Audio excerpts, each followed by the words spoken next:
Make our way through the parable of the wedding feast, we have to ask ourselves some very important questions because on the surface, we may think this is just a make-believe story, something that doesn't relate to us, but only to those that Jesus told a parable to. We have to ask ourselves, what is really being said in the parable of the wedding feast?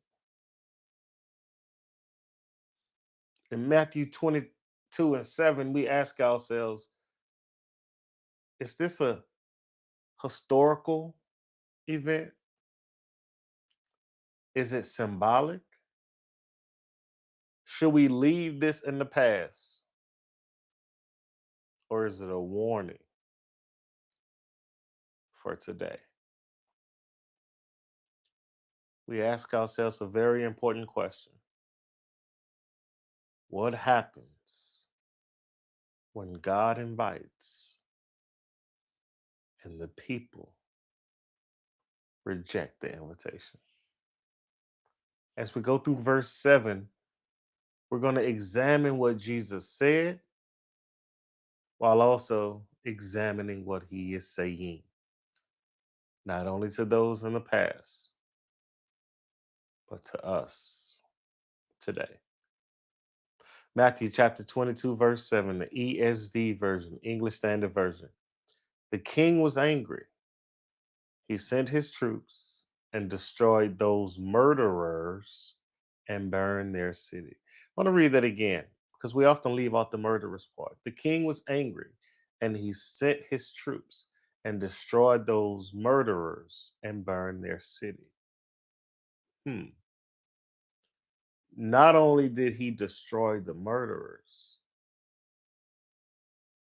but why did he have to destroy the city? The big idea for verse 7 is divine patience does not eliminate divine justice. Divine patience does not eliminate divine justice. A lot of people are making it right now because they think judgment will skip over them. They think justice will not succeed as it relates to them. They think that they are special and they can get away with whatever they want to do. But just because God is patient does not mean he's absent of justice.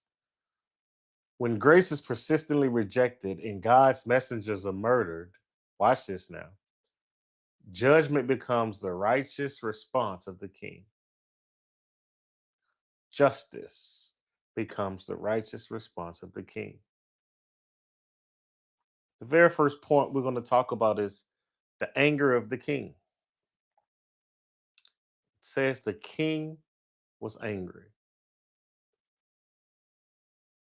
Now, we may think that the king is angry and he's acting impulsively with the justice, right? We think he's just so filled with rage and he's just acting off of what's going on and acting off instinct. But judgment is automatic for those who reject the invitation. There's a built-in mechanism in place that governs your response. Governs your response. He will render judgment because through justice, manifestation of the invitation shall prevail. Now, watch this now. The invitation was extended repeatedly, the son was honored. But let's go back to what I said yesterday. Why was the invitation extended repeatedly? Because back in the first century Jewish culture, It was customary. It was actually quite normal for the people to reject the first invitation and accept the second one. I know you may be thinking, well, that doesn't make sense. Well, it makes all the sense because the first invitation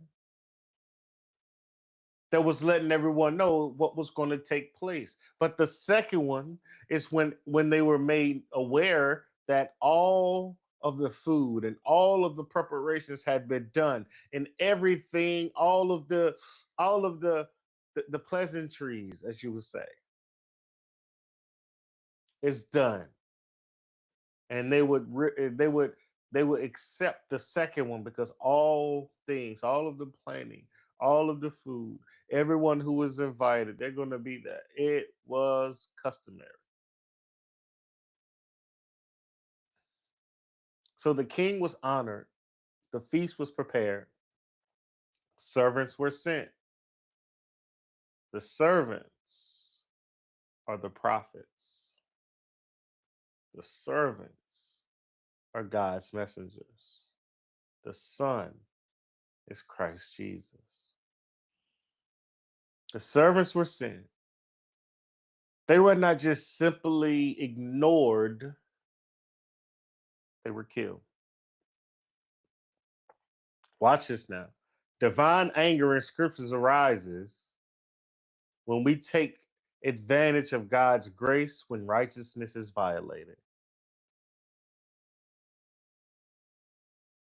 God's forgiving grace, God's loving grace, God's empowering grace, God's grace. When we think about God's grace, we think that we're taking advantage of it, but it's impossible to take advantage of God's grace. Just know that you will have to answer for the rejection of the invitation. The king's anger confirms that rejection of the son is treason against the kingdom. If you reject the son, you reject the kingdom. We have to remember Jesus is at the door knocking. Jesus is at the door knocking, waiting for you to invite him in because he has already invited you. Quick insight: grace rejected would eventually become judgment received. It's the mechanism put in place for those who reject it. Number two, targeted judgment. He sent his troops and destroyed those murderers. Now we have to notice the specificity of the language. He was very specific, very particular in what was said. The murders, the murderers were destroyed. The king does not destroy guests for declining the invitation, he destroys the murderers. Rejection matured into hostility. When you reject the king, you reject the kingdom. When you reject the king, you reject the son. And in that rejection builds, boils hostility. And we become violent. Violence matured into judgment. Insight. Sin progresses if unrepentant. Judgment is instantaneous. It is the culmination. Judgment is not instantaneous, I'm sorry. It is the culmination of persistent rebellion. When we talk about rebellion, we have to go back to the Garden of Eden. We often look at Adam and what he did is sin. Yes, he sinned, but sin means REBELLION.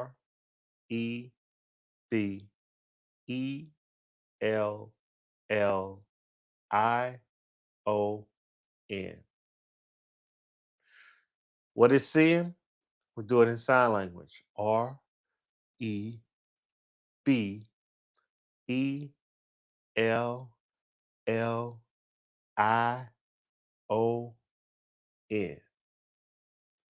Sin is rebellion. It is a sin to reject the King, kingdom, and the Son. Number 3, burn their city. The phrase their city is deliberate. Why did he have to use their city? Why not just leave the city alone and only destroy the murderers? This is not just personal accountability, it is a corporate consequence.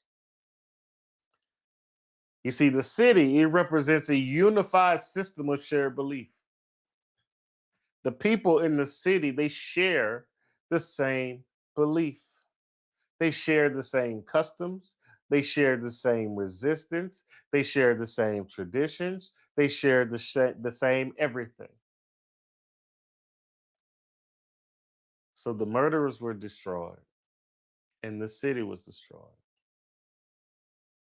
They were aligned with one another instead of being aligned to the king. Their alignment against the king produced collective ruin. Now read that again. Their alignment against the king produced collective ruin. The more we try to vote out what God said, the more that the entire system is going to be destroyed. It's going to be consequences for making democracy the law of the land instead of God's kingdom, the law of the land. Mm.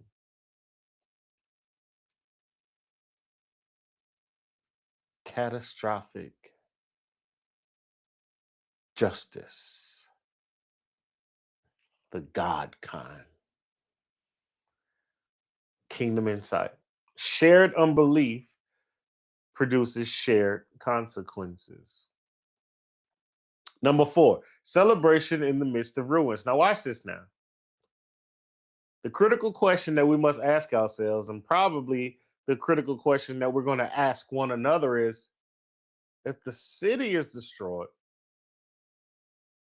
does the wedding and the wedding feast still proceed? The answer is yes. Yes. You see, the feast, it does not depend on unanimous acceptance, because if that was the case, the feast would never take place. The king's purpose are not suspended because some people decide they want to reject the invitation, which when they reject the invitation, they're rejecting the Son. But if we look at the parable of the tenants in the vineyard in Matthew chapter 21, verse 41, it prepared us to understand that the show must still go on. Because in the parable of the vineyard, the parable of the tenants in the vineyard, it talks about something very important. It talks about how the tenants stoned, killed, and beat the servants, killed the son. But the owner came and destroyed them,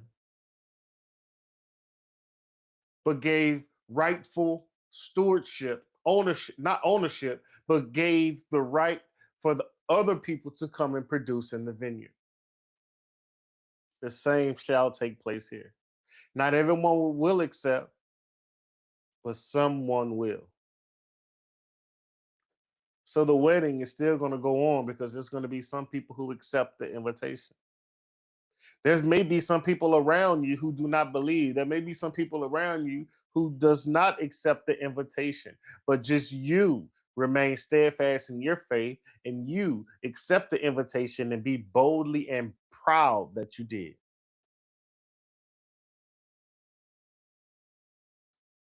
So the king's purposes are not suspended because some reject him.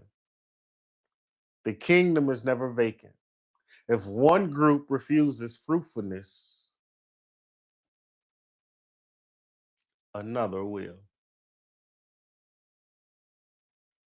Just because one group rejected doesn't mean all groups will reject.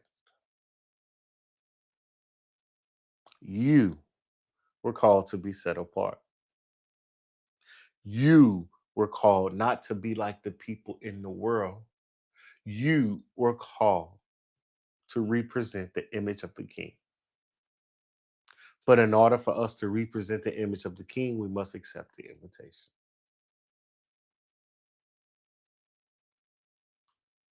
The invitation is Christ Jesus. Destruction and celebration can coexist because judgment removes resistance, not purpose. Judgment removes resistance, not purpose. Insight. The rejection of some never cancels the mission of the Son. The show must and shall go on. And I have some final thoughts. I'm going to wrap it up. The verse is about divine authority. The king invites, the king waits, the king sends. But watch this now. But the king also judges. The son will be honored with willing guests or without them. So the question is not whether will there be a celebration. The question is one that we ask ourselves. Knowing that the celebration will continue, the question becomes, will I be at the celebration? Now, I can't speak for you, but I can speak for me. I know without a shadow of a doubt, I will be at the celebration because I am celebrating right now. Thank you for tuning in. And as always, stay locked in for more kingdom content. We'll be back with another one tomorrow. And as always, I love you. Peace.